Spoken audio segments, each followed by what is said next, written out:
চাপের মুখে পড়ে বাংলাদেশি ক্রিকেটার মুস্তাফিজুর রহমানকে আইপিএল থেকে বাদ দেওয়ার নির্দেশ বিসিসিআই এর। আইপিএল খেলতে পারবেন না বাংলাদেশি পেসার মুস্তাফিজুর রহমান। বোর্ড সভাপতি দেবজিৎ শইকিয়া বলেন, সাম্প্রতিক সমস্ত পরিস্থিতির কথা বিবেচনা করে মুস্তাফিজুরকে কেকেআর এর দল থেকে সরিয়ে দেওয়ার জন্য নির্দেশ দেওয়া হয়েছে। পরবর্তীতে পরিবর্তে অন্য কোনো ক্রিকেটারকে দলে নেওয়ার সুযোগ পাবে কেকেআর। 26-এর আইপিএল মরশুমের জন্য মুস্তাফিজুরকে 9 কোটি 20 লক্ষ টাকা দিয়ে দলে নেয় শাহরুখের কেকেআর। এবার দল থেকে বাদ মুস্তাফিজুর, কেকেআর থেকে বাদ পড়লেন মুস্তাফিজুর রহমান। আইপিএল থেকে বাদ দেওয়ার নির্দেশ বিসিসিআই এর। ভারত বাংলাদেশের সম্পর্কের অবনতির জেরেই এই সিদ্ধান্ত বিসিসিআই এর। বিস্তারিত জেনে নেব, টেলিফোনে রয়েছেন প্রতিনিধি বাসব রায়। বাসব, এবার আইপিএল থেকে মুস্তাফিজুর রহমানকে বাদ দেওয়ার সিদ্ধান্ত নিয়েছে বিসিসিআই। সাম্প্রতিক কি তথ্য রয়েছে? সেটা হচ্ছে যে মুস্তাফিজুর রহমানকে নিলামে কেকেআর কলকাতা নাইট রাইডার্স কিনেছিল 9 কোটি 20 লাখ টাকা দিয়ে। তারপর থেকেই মুস্তাফিজুর রহমানকে রিলিজ করার জন্য, অর্থাৎ কেন খেলবে আইপিএল এই নিয়ে প্রশ্ন তুলেছিল বিজেপি এবং মহারাষ্ট্রের শিন্ডে সেনা। তারপরে বিজেপির একজন উগ্র হিন্দুত্ববাদী যে প্রচারক বলা যায় বা নেতা, উত্তরপ্রদেশের সঙ্গীত সোম, এটা নিয়ে অনেক কথা বলেছেন এবং টার্গেটটা মুস্তাফিজুর রহমান এবং শাহরুখ খান, যেহেতু কলকাতা নাইট রাইডার্স এর মালিক ছিলেন। তো আজকে বোর্ড সেক্রেটারি দেবজিৎ শইকিয়া একদম বাসব, আমি তোমার কাছে ফিরবো। বোর্ড সভাপতি দেবজিৎ শইকিয়া ঠিক কি বলেছেন এই বিষয়ে একবার শুনে নি। Due to the recent developments which is going on all across, BCCI has instructed the franchisee KKR to release one of their player, Mustafizur Rahman of Bangladesh, from their squad. And BCCI has also said that if they ask for any replacement, BCCI is going to allow that replacement. Due to the recent developments, আমরা শুনছিলাম BCCI সভাপতি দেবজিৎ শইকিয়ার বক্তব্য এবং আমার সঙ্গে এই মুহূর্তে telephone লাইনে রয়েছেন প্রতিনিধি বাসব রায়। বাসব, হ্যাঁ, সেটা হচ্ছে আজকে দেবজিৎ শইকিয়া বোর্ড সেক্রেটারি সচিব বোর্ডের, তিনি বলেন যে বাংলাদেশে যে সাম্প্রতিক ঘটনাচক্র তার প্রভাবে আমরা কেকেআর কে নির্দেশ দিয়েছি মুস্তাফিজুর রহমানকে রিলিজ করে দিতে। তবে এই সঙ্গে তিনি এটাও জানান, মুস্তাফিজুরের পরিবর্তে কোনো বিদেশি ক্রিকেটার আনসোল্ড যারা আছে, বিক্রি হয়নি, এবং কোনো দেশি ক্রিকেটার যারা বিক্রি হয়নি, অর্থাৎ পরিবর্তক ক্রিকেটার নিতে পারবে কেকেআর। এখানে উল্লেখ্য যে আইপিএল যখন শুরু হয়েছিল তখন সব দেশের ক্রিকেটাররাই খেলত, কিন্তু 2008-এ মুম্বাই অ্যাটাকের পরে পাকিস্তানের ক্রিকেটারদের রাখাই হয় না নিলামে, ফলত পাকিস্তানি ক্রিকেটাররা খেলতে পারে না। আর সাম্প্রতিক যে ভারত পাকিস্তান সম্পর্কে সিঁদুর অভিযানের পরে ক্রিকেট মাঠে এই ভারত পাকিস্তান সম্পর্কের ছায়া পড়েছে। এতদিন বাংলাদেশের ক্রিকেটাররা আইপিএল এ খেলতো, তার কারণ এর আগে সাকিবুল হাসানকে আমরা খেলতে দেখেছি। এই বছর একমাত্র মুস্তাফিজুরই ছিলেন নিলামে যাকে কেনা হয়েছিল বাংলাদেশি ক্রিকেটার হিসাবে।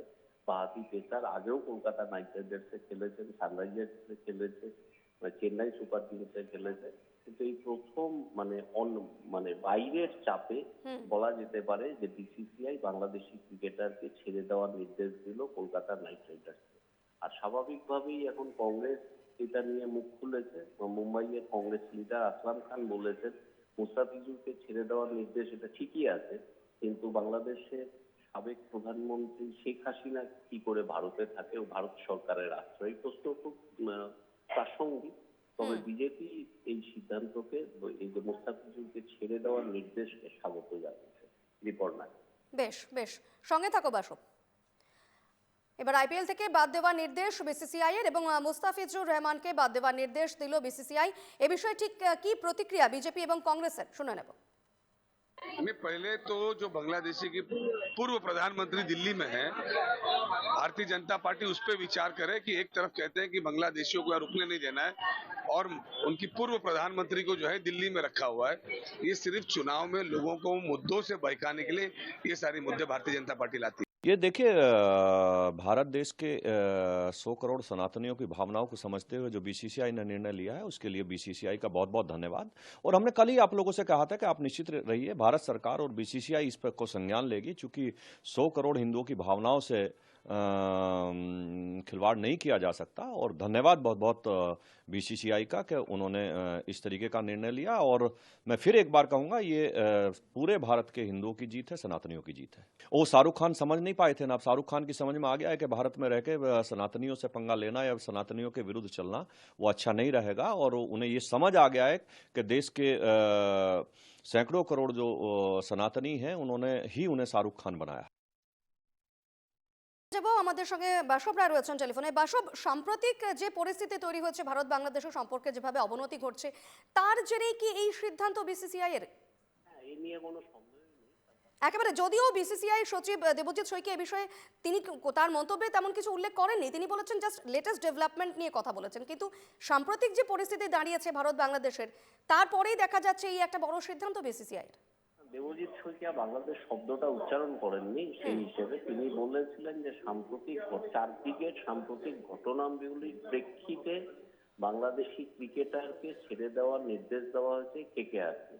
সাম্প্রতিক ঘটনাবলী বলতে এটা থেকে পরিষ্কার স্পষ্ট যে তিনি বাংলাদেশের সাম্প্রতিক ঘটনাবলী বলেছেন। তার কারণ হচ্ছে বাংলাদেশের সংখ্যালঘু দীপু রঞ্জন দাসকে হত্যার পরে ভারত বাংলাদেশ নিয়ে অনেক কথা উঠেছে এবং বাংলাদেশে ভারত বিরোধী প্রচারটা খুব বেশি এখন, বাংলাদেশের নির্বাচনও সামনে। তো সব মিলিয়ে ভারত বাংলাদেশ সম্পর্কের যে অবনতি, তার প্রেক্ষিতে এই সিদ্ধান্ত। তবে এটা বলতেই হবে, পারিপার্শ্বিক চাপে বিসিসিআই এই সিদ্ধান্ত নিতে বাধ্য হয়েছে। পারিপার্শ্বিক চাপে, কোনো ক্রিকেটীয় কোনো সম্পর্ক নেই। কিন্তু এর ফলে পাকিস্তানের প্লেয়াররা খেলবে না আইপিএল এ, বাংলাদেশের প্লেয়াররা খেলবে না আইপিএল এ। মূলত আইপিএল তার জৌলুস হারাবে। বিপর্ণ। বেশ বেশ, আমি আরো একবার জানিয়ে রাখবো, কারণ এবার এই মুহূর্তে একটা সবচেয়ে বড় খবর, যেখানে আইপিএল এ খেলার কথা ছিল মুস্তাফিজুর রহমানের, সেক্ষেত্রে ভারত বাংলাদেশের যে টানাপোড়েন চলছে, সম্ভবত সেই প্রভাবই কি এবার আইপিএল এ পড়তে চলে, এই প্রশ্নই কিন্তু এই মুহূর্তে সচেতন মহলে ঘুরপাক খাচ্ছে। কারণ আগামী আইপিএল এ বাংলাদেশের একমাত্র ক্রিকেটার হিসেবে খেলার কথা ছিল মুস্তাফিজুর রহমানের, এবং সেক্ষেত্রে বিসিসিআই এর এই সিদ্ধান্ত।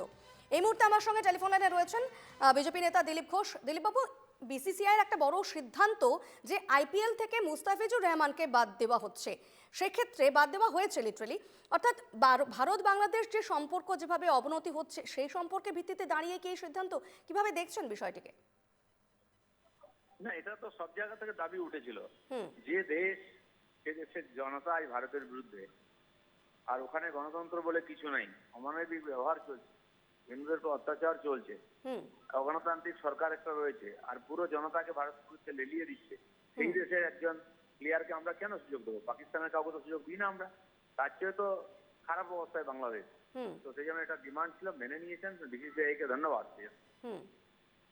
বেশ বেশ, ধন্যবাদ দিলীপ বাবু। কথা বলছিলাম বিজেপি নেতা দিলীপ ঘোষের সঙ্গে। এবং সেক্ষেত্রে আরও একবার জানিয়ে রাখবো, আগামী আইপিএলে বাংলাদেশের একমাত্র ক্রিকেটার হিসেবে খেলার কথা ছিল মুস্তাফিজুরের, এবং নিলামে তাকে 9,20,00,000 টাকা দিয়ে কিনেছিলেন কেকেআর কর্তৃপক্ষ। সেক্ষেত্রে আইপিএলের অন্যতম সফল বোলার ছিলেন মুস্তাফিজুর রহমান, এবং এবার বিসিসিআইয়ের এই সিদ্ধান্ত, অর্থাৎ ভারত বাংলাদেশ সম্পর্কের অবনতির জেরেই কি তাহলে বিসিসিআইয়ের এই সিদ্ধান্ত? সচেতন মহল কিন্তু তাই বলছে।